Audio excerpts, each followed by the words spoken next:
Selamat malam semuanya, kami dari kelompok 7 yang terdiri dari Amanda Putri, Nadila, Rizky Dila Wahida, Nico Valentino, serta Zevanya. Di sini kami ingin mempresentasikan hasil proyek kami, yaitu Health Protocol Edition in the Street. Next. Sebelum masuk ke inti dari proyek kami mau memperkenalkan apa sih itu Health Protocol Edition in the Street. Health Protocol Edition in the Street merupakan kegiatan pengabdian kemasyarakatan kelompok anak jalanan dengan mengedukasi cara menjadi personal hygiene. Personal hygiene adalah suatu tindakan yang dilakukan untuk memelihara kebersihan dan kesehatan seseorang untuk kesejahteraan fisik dan psikis. Next. Lalu, tujuan dari Project Health Protocol Edition in the Street yaitu untuk mengedukasi anak-anak jalanan bagaimana sih untuk memelihara kebersihan diri serta meningkatkan kesehatan individu sehingga dapat mencegah timbulnya penyakit pada diri sendiri maupun terhadap orang lain. Selain itu, tujuan proyek ini adalah untuk mengidentifikasi tingkat pengetahuan tentang personal hygiene dan dampak penyakit yang ditimbulkan pada anak jalanan. Next. Lalu selanjutnya itu ada scope management. Pada bagian ini akan dijelaskan scope management dari Project Health Protocol Edition in the Street, yang terdiri dari yang pertama itu Project Scope Description. Health Protocol Edition in the Street merupakan proyek pengabdian kemasyarakatan kelompok anak jalanan dengan mengedukasi cara menjadi personal hygiene atau hidup bersih dan sehat. Bahan-bahan yang dibutuhkan dalam proyek ini adalah masker, hand sanitizer, dan browser paper, serta hadiah atau reward untuk stakeholder. Next. Lalu yang kedua itu ada project constraint. Batasan project pengabdian kemasyarakatan ini adalah yang pertama itu, waktu pengerjaan proyek ini adalah bulan Januari terhitung sejak tanggal 20 Januari 2022 hingga 4 Maret 2022. Yang kedua, anggaran dana dalam pengabdian kemasyarakatan ini adalah sebesar 795.000. Yang ketiga, memaksimalkan resource sumber daya tim proyek yang telah ada sehingga tidak terjadi outsource. Yang terakhir, perubahan biaya. Waktu pengerjaan dan hal-hal yang berkaitan akan dibicarakan lagi dengan pihak yang terkait. Next. Selanjutnya, cost management. Jadi, biaya yang dikeluarkan dalam melakukan proyek ini antara lain pembelian nasi kotak untuk 40 orang, 393.000, masker 3 kotak, 61.500, hand sanitizer 38 pieces, 175.000, paper print 77.000, air mineral 2 box 48.500, transportasi untuk 2 motor 40.000. Jadi, total dari biaya yang kami keluarkan dalam melakukan kegiatan ini 795.000. Next. Quality management. Yang pertama itu waktu pengerjaan proyek. Jadi kami mulai pada tanggal 31 Januari, mulai dari menentukan ide, pembuatan proposal, dan menyiapkan bahan yang akan digunakan. Yang kedua itu monitoring dan evaluasi. Jadi di sini kami melakukan evaluasi tempat mana saja yang akan kami kunjungi. Jadi kami kunjungi itu lampu merah yang ada di Kota Batam, seperti di Jodoh, Batam Center, dan Nagoya. Yang ketiga itu pembuatan media paper. Jadi kami menyiapkan paper edukasi yang berisi tentang bagaimana menjaga protokol kesehatan pada saat COVID-19. Yang terakhir itu melakukan dokumentasi. Kami melakukan dokumentasi setiap terjun ke lapangan, yaitu pada tanggal 22 Februari, 5 Maret, dan 12 Maret. Dan dokumentasi kegiatan kami upload di IG Health Protocol _ boleh lihat IG-nya. Jadi selama kegiatan berlangsung, kami mengupload semua dokumentasi itu di IG Health Protocol _ boleh ke bawah. Ke bawah. Ini target-target yang kami temui di jalan. Target kami 30 orang, tapi melebihi target, jadi kami mendapatkan sekitar 38 orang. Boleh lanjut ke PPT. Human Resources. Amanda sebagai Project Manager melakukan kegiatan yaitu mengontrol pekerjaan setiap anggota tim agar sesuai dengan jadwal dan anggaran yang telah ditentukan. Yang kedua itu mengontrol semua kegiatan pengembangan proyek seperti budget, scope, dan tepat waktu. Yang ketiga itu membuat agar tim proyek tetap solid. Next. Selanjutnya, Rizky Dila dan saya sendiri Nadila sebagai content manager melakukan yaitu memberikan ide dan memantau proyek yang akan dilaksanakan. Yang kedua itu mengimplementasikan ide yang sudah dirancang oleh tim proyek. Yang ketiga itu mengatur jadwal dalam mengimplementasikan proyek ini dan menentukan kebutuhan apa saja yang diperlukan dalam proyek ini. Next. Selanjutnya, Zevanya sebagai social media administrator sebagai penanggung jawab dari biaya yang dikeluarkan dalam proyek ini dan menentukan resiko apa saja yang terjadi dan mengatur sosial media dalam proyek ini. Nico Valentino sebagai video dan editor, yaitu mengambil dokumentasi dan mengedit dari hasil kerja yang telah dilakukan. Next, yaitu Communication Management. Dengan jumlah sumber daya atau narasumber yaitu 30 orang jalanan dan 8 orang masyarakat umum yang akan kami wawancarai, kami berkomunikasi langsung dengan para narasumbernya, yaitu turun langsung ke lapangan yang berlokasi di lampu merah di Kota Batam dan menelusuri jalanan. Kami yakin dan mampu untuk mengedukasi serta menerapkan tentang pentingnya personal hygiene dan pentingnya protokol kesehatan atau prokes yang kerap dianggap sepele di kalangan jalanan ini. Risk Management. Yang pertama yaitu resikonya yang pertama yaitu narasumber tidak mau diwawancarai. Kejadiannya saat kami mencoba untuk melakukan pendekatan dengan narasumber, Teknik untuk mengurangi resikonya yaitu melakukan pendekatan dengan narasumber, lalu kami memberikan hadiah berupa masker dan hand sanitizer, nasi kotak, dan paper tata cara memenuhi protokol kesehatan. Resiko yang kedua yaitu estimasi biaya dan waktu yang tidak realistis. Kejadiannya itu pada saat biaya berlebihan, kekurangan biaya, dan kesalahan perhitungan. Teknik untuk mengurangi resikonya yaitu membuat beberapa estimasi, desain untuk biaya, merekam dan menganalisa proyek sebelumnya. Resiko yang ketiga yaitu human resources kurang maksimal dalam setiap pengerjaan proyek atau human error. Kejadiannya yaitu dikarenakan human resource ini adalah teman-teman mahasiswa yang memungkinkan terjadinya human error akibat sibuknya kerja dan sulitnya mengatur jadwal yang sama. Teknik untuk mengurangi risikonya yaitu pengaturan jadwal yang sama untuk pengerjaan proyek ini dan diadakannya motivasi untuk setiap human resource yang ada, serta terdapat feedback atas kerja kerasnya. Selanjutnya itu ada procurement management. Tim proyek ini akan melakukan pengukuran apakah perubahan kebutuhan dalam skala besar atau kecil. Skala ini akan digunakan untuk menginisialisasi perubahan terhadap penjadwalan proyek, anggaran dana, dan sumber daya manusia yang digunakan. Kontrol terhadap perubahan kebutuhan akan terus dilakukan sepanjang pengerjaan proyek ini, sehingga pengerjaan proyek menghasilkan hasil yang maksimal dan tidak sampai menyimpang dari spesifikasi permintaan oleh customer atau stakeholder lain. Kontrol ini akan dilakukan secara bersama-sama oleh pimpinan proyek. Stakeholder management. Dalam sebuah proyek, pasti terdapat beberapa kebutuhan stakeholder yang ingin dicapai ketika proyek telah diselesaikan.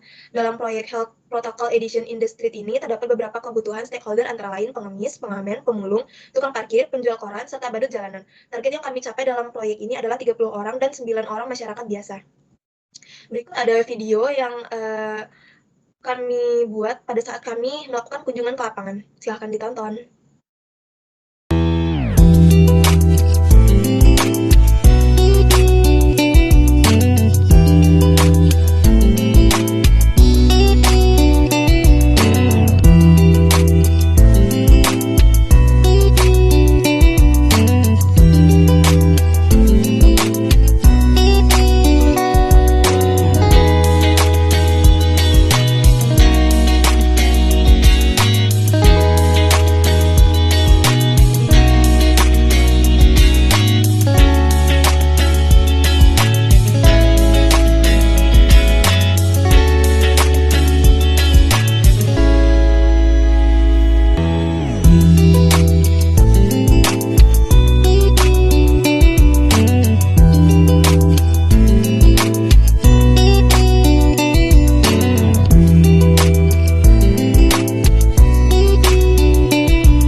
video yang telah kami edit untuk sebagai bukti bahwa kami telah melakukan proyek ini. Atas perhatian dan waktunya, kami ucapkan terima kasih.